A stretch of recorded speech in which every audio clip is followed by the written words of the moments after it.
Assalamualaikum warahmatullahi wabarakatuh. Selamat pagi sahabat sekalian. Kita masih dalam Kongko Pagi bersama kali ini kita punya tokoh, tuan guru, guru saya dan pemikir tasawuf modern ini luar biasa.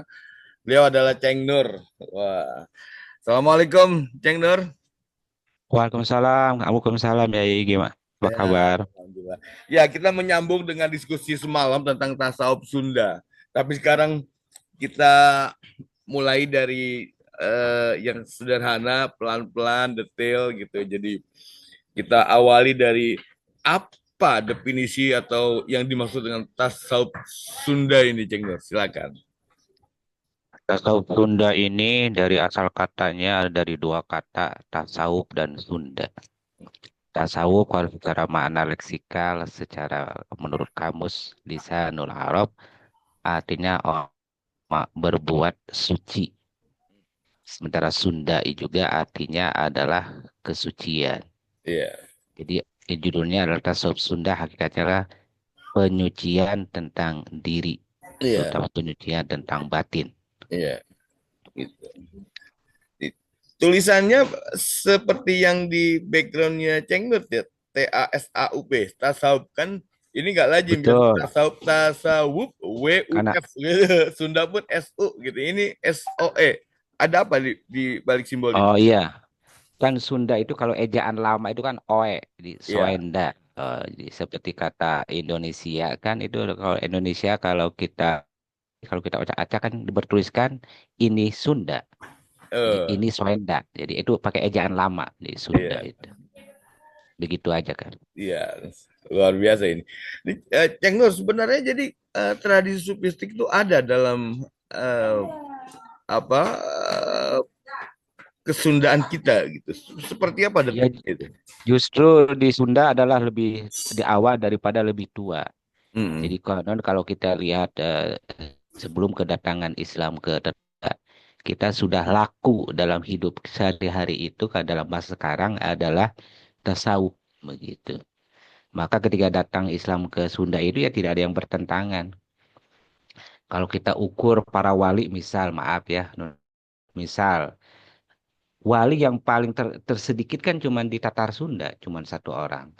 Kalau kita yang terkenal kan dengan Sunan Gunung Jati. Tapi di lain-lain kan cukup banyak. Ada apa? Kenapa wali secara formal yang kita secara ketahui itu hanya di Tatar Sunda? Ya karena itu tadi, karena Sunda itu ya telah bahasanya mah telah berbuat, telah laku dalam kehidupan sehari-harinya itu ya apa yang dibicarakan tentang Islam. Iya, Maka dari sisi istilah-istilah yang berhubungan dengan Islam, Sunda itu punya sendiri, tidak pakai tidak diterjemahkan dari bahasa Arab. Misalkan tentang sholat kan di Sunda mah apa ada apa netepan. Baca orang Sunda, cangtos netepannya, netepan itu yang maksudnya sholat. Jadi apa yang ditetapkannya, ya kan sesuai dengan arti kata akim sholat iya, dirikan, iya, tetapkan gitu. Misal yang sederhana seperti itu. iya. Dan beberapa yang lain, semuanya adalah pakai bahasa Sunda. Mm-mm. Tidak pakai bahasa Arab. Tadi seperti innalillah wa inna ilaihi rajiun. Kan orang Sunda bilang mulih kajati mulang ka asal sukma ninggalkeun jasad. Nah, kan Mm-mm. maksud innalillah Iya. kan tidak pakai mulih kajati mulang ka asal.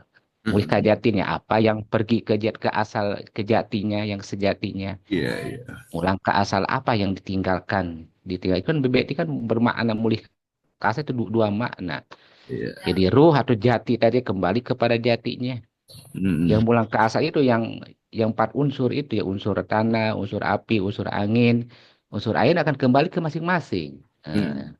Ya di dalam nah, jadi berdua di innalillah wa inna ilaihi rajiun itu ya konsepnya kan masing-masing. Jadi mana Iya. kembali ke asal sejatinya gitu. Yaitu namanya ruh misalnya secara umum, mana yang lainnya Mm. sebagai pendukung. Begitu, Bu. Artinya akar tauhid di kebudayaan Sunda itu sudah ada ya. Jadi ini bertolak belakang dengan apa yang disampaikan Daud Yusuf bahwa eh, kepercayaan asli nenek moyang kita adalah animisme dan dinamisme gitu ya. Udah baca yang bener? Ya karena dilihat kayak kacamata maaf Iya, ya kacamata orang luar melihat iya. cara Mm, Sunda. Tapi kalau menurut orang yang dalam yang tahu laku dan keseharian kita tidak bilang. mm, Maka ada istilahnya carolah orang-orang tua ngaji mah kudu kapangi dugi ka mata holang. Nah, mm, kata mata holang itu kan telah ada juga dalam bahasa Arab Jauharah al-Mubayyadhah itu kata lebih istilah Ibnu Arabi itu. Mata holang itu Jauharah Mubayyadhah. Jadi apa wet diamond di istilah bahasa Ibnu iya, Arabi. iya. Kan itu istilah bicara tentang tauhid, tentang Mm, kata ala umma itu kan bahasa di kalau bahasa Arab itu ala umma karena rubuna fil umma. Kami berada di umma. Umma itu apa dalam bahasa Sunda? Ya alam alam suwung. Maka ada kalau sudah suwung maka sawang ada istilah Sunda itu. Jadi mm, kalau bisa menyawang berarti dia akan bisa masuk ke alam suwung. Nah, kan luar biasa sebenarnya. iya. Orang yang tidak mengetahui ke dalam lah dia dibilang bahwa Sunda itu anu karena ya tidak ikut Iya. menyelam di dalaman lautan kesundaan. Mm-mm. Jangan-jangan Nabi pernah turun ya? Nabi bukan Rasul barangkali gitu ya di Tatar Sunda ini, Mas. Ya ada sebuah kisah-kisah kami belum bisa verifikasi ya. Mm-mm. Misalkan bahwasan di zaman pernah dikirim dari Sunda itu bahwasanya pernah dikirim beberapa pasukan ke sana bahwa para sahabat pernah diutus oleh Rasulullah ke sini.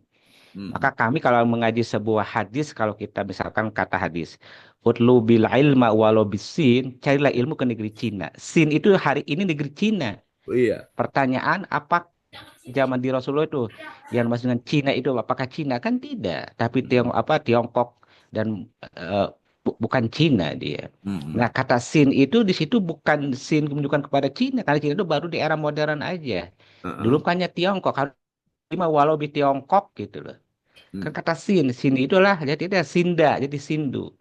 Sindu jadi sandi maka di India itu menurut penelitian di sini ada namanya Gunung Gunung Sinda. Mm-mm. Ya Gunung Sinda itu ya Gunung Sandi yaitu tadi itu.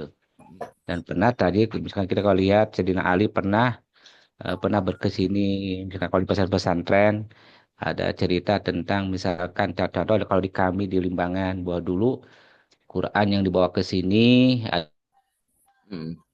dari Mushaf Utsmani aja tuh pernah dibawa ke sini. Aduh lebih jauh lagi bahwa Sedina Ali pernah memberi tadi itu kenangan berupa tadi itu apa namanya eh, kain kapan dan itu masih ada di bukan kayak kapan berumroh. Iya. Nah, bisa dilihat aja di sana di daerah apa namanya daerah eh, tempat petilasan dekat Abah Anom itu Mm-mm. Situ Lengkong. Nah Iya. itu kan beberapa ada. Iya. Bahkan jauh daripada itu kita ini ada yang mengatakan bahwa kita ini dari keturunannya Nabi Ibrahim dari salah satu istrinya bernama Siti Konturoh itu. Oh. Nah, lepas daripada gen itu dia. Begitu. Iya. Jadi akar tauhid ini sudah sangat kuat gitu ya. Nah, Iya, betul. Dan kami mm-mm. artinya, taruhlah kami belajar tentang cukup lama lah tentang Islam baik secara literasi kita baca dan sebagainya. Dan Mm-mm. ternyata ya di Sunnah telah ada yang apa yang dibicarakan dalam kitab-kitab itu. Iya. Tidak yang bertentangan sebenarnya. Kalau Mm-mm. mau mengkaji ke dalam itu sebenarnya. Iya. Betul. Dan jalan ini apakah sudah dirancang, sudah direkonstruksi kembali ini? Mungkin saat ini oleh Ceng Nur ya direkonstruksi Ya, betul. kembali. Tadi kami katakan Mm, semalam bahwa mm, memang kajian usulnya tasawuf, apalagi tasawuf Sunda itu belum ada terbuat secara sistematis. Karena mm, kami juga mendapatkan secara pribadi itu pun ya langsung dari lisan dari orang-orang tua yang kami datangi di kampung-kampung iya, atau beberapa dalam lembaran yang masih bercerai-berai lah. Nah, kami sekarang ini dalam rangka mengkonstruksi dia dulu kita mengkonstruksi terhadap lembaran yang bercerai-berai di mana-mana gitu, mulai menyusun mm, tentang pengalaman dan pendalaman hal ini. Semoga mungkin dalam beberapa kajian lagi tersusun iya, tentang apa yang kami pahami sebagai orang muda tentang apa tentang namanya tasawuf. Hmm. Jadi Jeng Nur ya, kalau sufi di Tatar Sunda berarti nggak mesti bersorban, bergelung-gelung, bergamis, eh, terlepas dari ini. Bisa saja sufi di Tatar Sunda ini orang-orang yang sederhana, pakaian petani, lusuh gitu ya, terus nelayan atau dia hanya eh, ya tidak middle up gitu ya. Begitu ya, Jeng Nur. Ya betul yang kami dapati itu. Maka kami juga maaf karena kami juga sering Hmm. bersilaturahim kalau istilah bahasa kami dengan Ya. orang-orang tua tadi itu. Yang orang ya biasa sebagai seorang petani. Ada orang ya dia misalkan orang biasa aja. Tapi setelah kami bersilaturahim, ngobrol, itu menyimpan mutiara-mutiara dari orang tua itu. White Iya, Diamond. ke dalam. Padahal orang tua itu tidak juga maaf yang kami dapati misalnya baca Al-Quran itu janganlah kalah lah kalau anak TK yang ikro mah. Dia bisa tahu, dia memahami isi Al-Quran itu dia. Dan kami terkadang tertegun. Mm-mm. Kenapa ya orang-orang tua, ya, orang tua di bawah kami ini yang jauh, yang baca Al-Quran aja dalam kategori ya jauhlah dengan orang di ikro, tapi dia Mm-mm. bisa bedah isi Al-Quran. Iya. Sehingga kami berpendapat bahwasanya ya untuk pendapat pribadi kami aja bahwa yang dimaksud Al-Quran wa anzalnal Quran Arabian tadi itu bukan Arabian itu adalah dalam bahasa Arab menurut versi kami mah.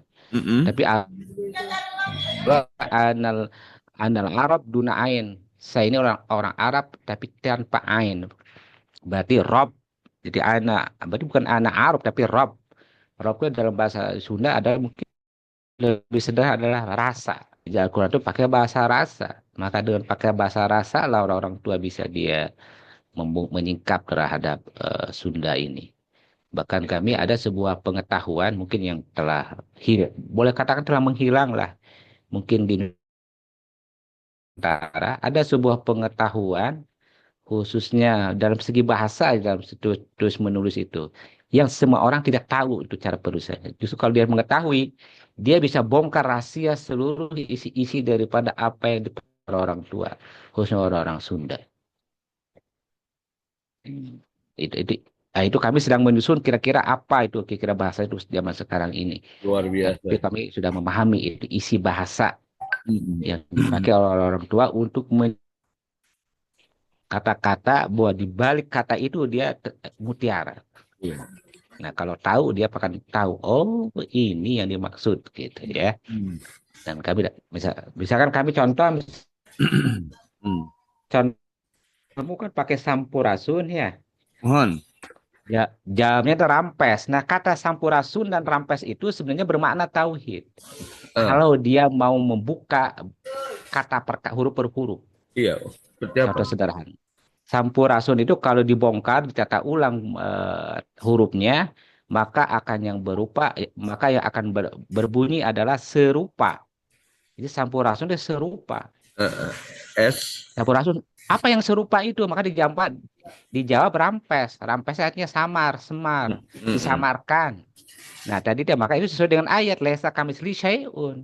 Yang Iya. serupa itu lesa kamisli syai'un.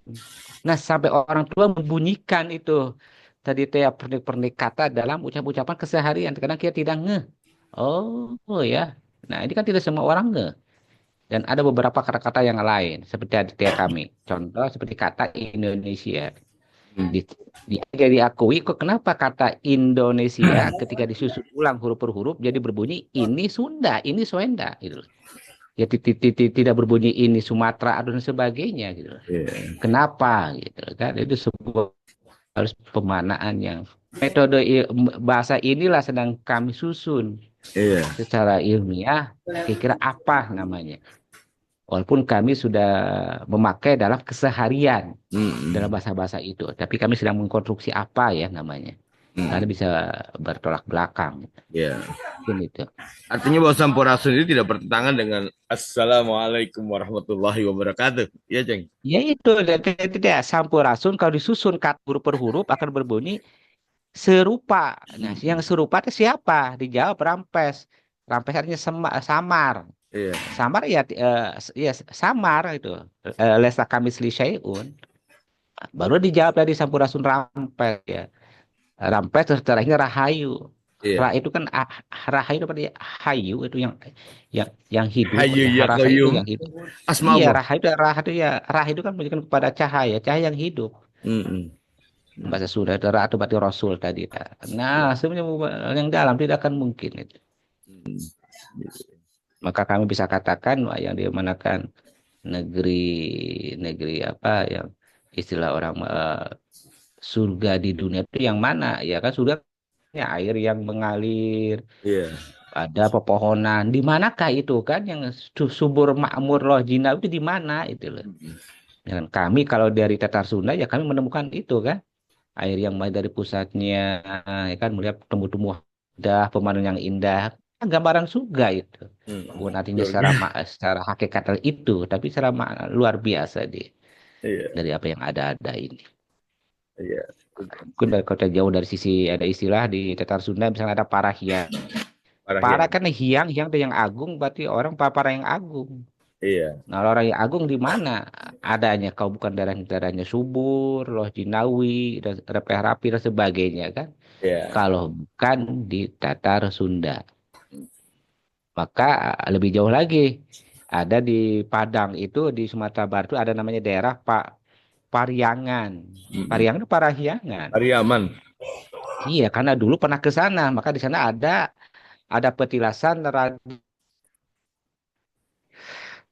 Raden apa Prabu Adikusu apa pokoknya yang ujungnya ada kata-kata Adikusumah itulah pokoknya ya. Mm. Kami pernah ke Iya. sana, nanti kami ingat. Mm. Kali itu kan di antara Gunung Singgalang dan Gunung Merapi itu di Apit daerah Pariangan itu Kampung Pariangan. Nah, diapit oleh dua gunung. Ini kan sebuah makna simbol. Iya. Kita harus kaji lebih dalam ya, lebih jauh gitu, lebih kita explore. Luar biasa. Ya, Ceng Nur. Salah satu ciri sufi itu adalah tawakal ya. Nah, indikator apa yang ada dalam kebudayaan Sunda itu? Makna tawakalnya itu. Ya, artinya mata wakal itu adalah betul-betul tahu apa dia harus bergantung mewakilkan apa yang diharapkannya. Dia bukan artinya sangka-sangka saya bertawakal kepada Allah taat, tapi Allah yang entah di mana masih gaib dia. Tapi di Sunda betul-betul tahu dia harus kalau judul misalkan s- saya mau menggantungkan baju. Nah, saya tahu digantungkan di mana begitu saya simpan baju itu yang digantung ya, pasti dia akan menempel tergantung, tidak akan jatuh karena tahu tempat gantungannya. Mm-mm. Nah, begitu juga orang Sunda, dia menggantung ke siapa, dia tahu apa yang digantungkannya, tempat menggantungannya dia. Nah, dia lebih dalam, nah itu masuk ke dalam wilayah yang agak sedikit memang puritan ke dalam dia. Di mana tempat menggantung itu dia. Itu yang kami tahu dan orang-orang tua, guru-guru yang mengajarkan ini memberitahu di manakah engkau tempat menggantung dirimu untuk Iya, bertawakal. Tengah tawakal itu menggantungkan diri, artinya mewakilkan ke iya. siapa itu. Nah, tahu percis dia. Tidak Mm-mm. boleh sangka-sangka dia, tapi harus tahu percis. Begitu. Kalau bicara makrifat, makrifat itu kan juga menjadi simbol dari apa aplikasi para pecinta tasawuf. Di masyarakat Sunda seperti apa makrifat yang teraplikasi? Iya, kan orang Sunda ada sederhana maka tadi teh Nah, ngaji mah kudus semet ka panggih mata holang. Nah, kalau orang yang tahu betul-betul orang Sunda, dia akan tahu apa mata holang. Dia akan tersenyum itu. ya, Yang dalam bahasa tasawuf itu ma'rifat puncak tertinggi dia. ya. Kata mata holang itu kalau dia tahu orang Sunda asli. Maka kata orang-orang Sunda, engkau harus tahu apa itu mata holang. Ya. Standarnya itu. Hmm. Kalau kau belum tahu mata holang, jangan kau mengaku orang Sunda. Hmm. Nah, tadi yang saya terangkan tadi, mata holang itu dalam bahasa Ibn Arabi, al-jauharah mubayyadhah. Jadi white diamond. Wait. Saripati daripada ilmu. Yang tidak bisa dikatakan tadi itu. Iya, Cuman guru-guru hanya memberitahukan, hanya memberikan simbol, dan ya hanya orang tertentu yang telah sampai saja. iya. Apa Ada itu? masanya ya, Gitu. ada marhalatun dakwahnya, ada metodologi. Betul. Memang sampai ke situ udah Ya, gimana ya tidak tidak semua orang Boleh nanti oleh Kiai Romo nanti coba tanya ke orang Sunda asli, Mm-mm. apa sih mata holang? Kalau dia bisa jawab dan bisa tunjuk, dia dia seorang guru dia. Menentukan levelnya ya. Ya, kalau dia tahu persis Kedalaman. ya tepat, bukan asal Ya, sangka-sangka. deep learning ya, kedalaman Iya. pembelajaran ini. Luar biasa sekali, Dan Ceng kami Nur. tadi Ceng Nur, kita udah masuk pada menit-menit terakhir. Mungkin ada closing statement dari Ceng Nur untuk menutup kongko pagi kita. Silakan, Ceng Nur. yang pasti kata orang Sunda mah kudu ngukur kakujur, kudu nyasar karasa, kudu nyisir kasiri, tayangan kotek-takan anu aya dina diri maneh. Jadi carilah yang kau cari selama ini sahibas rambut, handaplah sahibas dampal. Carilah tidak boleh jauh di atas daripada kepala dan tidak boleh ke bawah di atas telapak kaki. Di antara itulah harus engkau senantiasa cari ilmu itu sampai engkau temukan siapa yang memiliki hidup ini. Itu aja yang pesan dari kami. Baik, terima kasih. Kita tunggu nanti sesi kedua dari Tasawuf Sunda. Ya, insya Allah seminggu sekali ya, Ceng Nur ya, Sih. untuk berbincang Baik-baik siap. Tasawuf Sunda. Baik-baik. Atur terima kasih. Sami-sami. Sehat Sami-sami. selalu. Barakallahu alakum. Kita tutup ya, Ceng Nur. Assalamualaikum warahmatullahi wabarakatuh. Waalaikumsalam warahmatullahi wabarakatuh.